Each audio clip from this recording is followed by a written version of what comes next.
بسم اللہ الرحمن الرحیم۔ دوستو، حضرت آدم علیہ السلام کو جب جنت سے نکالا گیا تو زمین پہ اتارا گیا،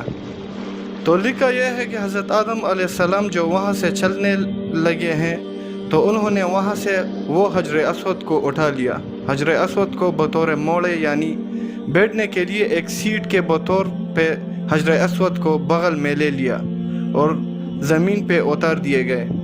اور دوسری روایت یہ ہے کہ جس رات حضرت آدم علیہ السلام کو آسمان سے زمین پہ اتارا گیا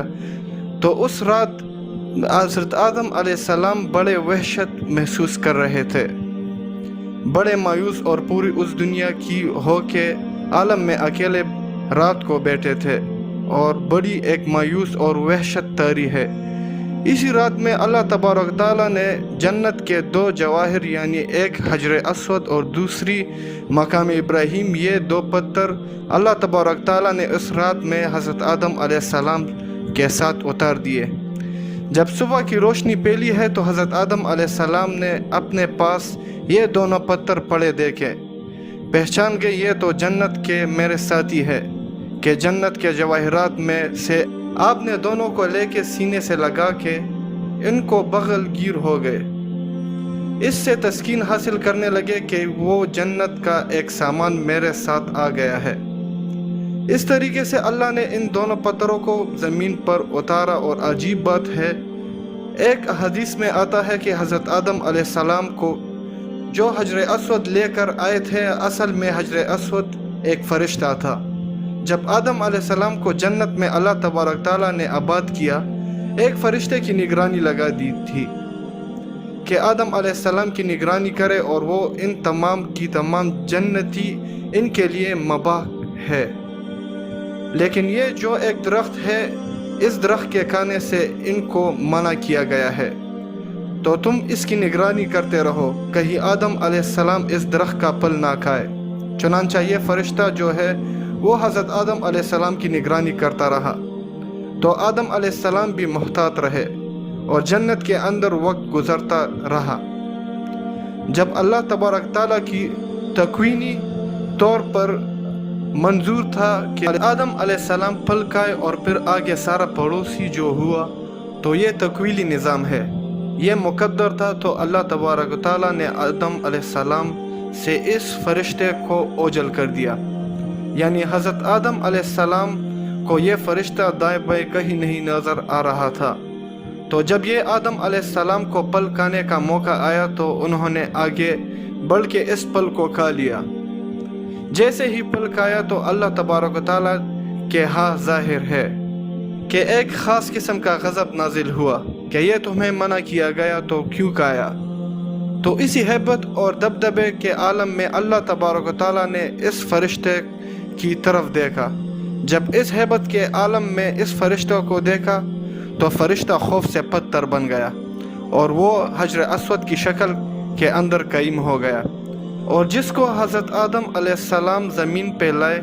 اس کی تائید ایک دوسری حدیث یہ ہوتی ہے کہ نبی کریم صلی اللہ علیہ وآلہ وسلم فرماتے ہیں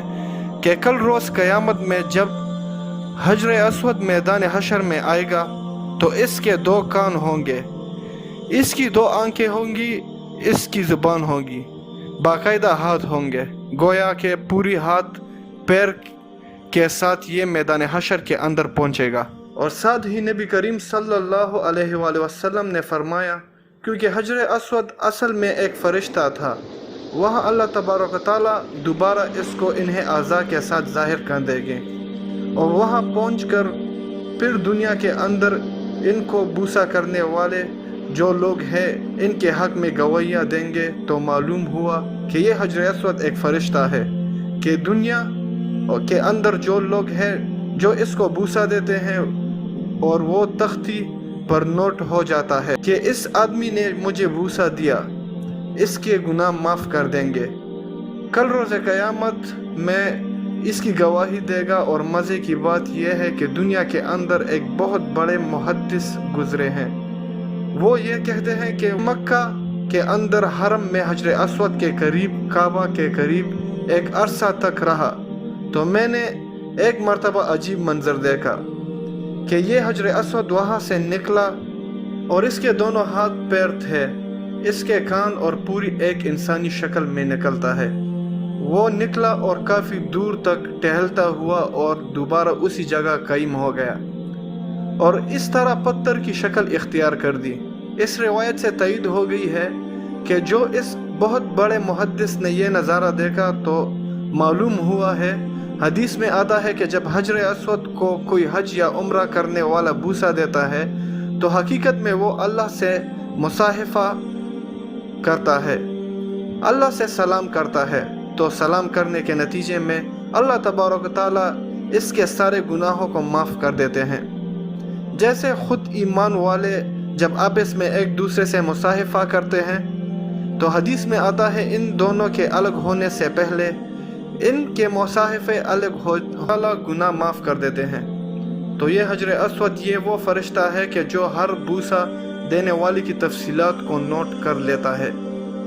اللہ سے دعا ہے کہ اللہ تبارک تعالیٰ ہمیں حجر اسود کو سلام اور اس کا بوسہ لینے کی سعادت نصیب فرمائے، آمین۔ لیکن اس میں شریعت کا مسئلہ لکھا ہے کہ اس کے لیے آپ کسی دوسرے کو تکلیف دے کر اس کا بوسہ نہ لیں۔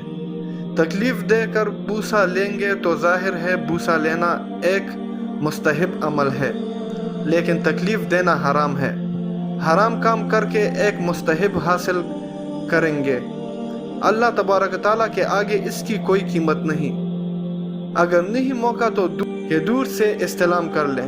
استلام کر کے چھوم لیں تو آپ کو وہی اجر ملے گا کہ جو بوسہ دینے کے موقع پر ملتا ہے۔ اللہ سے دعا ہے کہ اللہ تبارک تعالیٰ اس پر عمل کرنے کی توفیق عطا فرمائے، آمین ثم آمین۔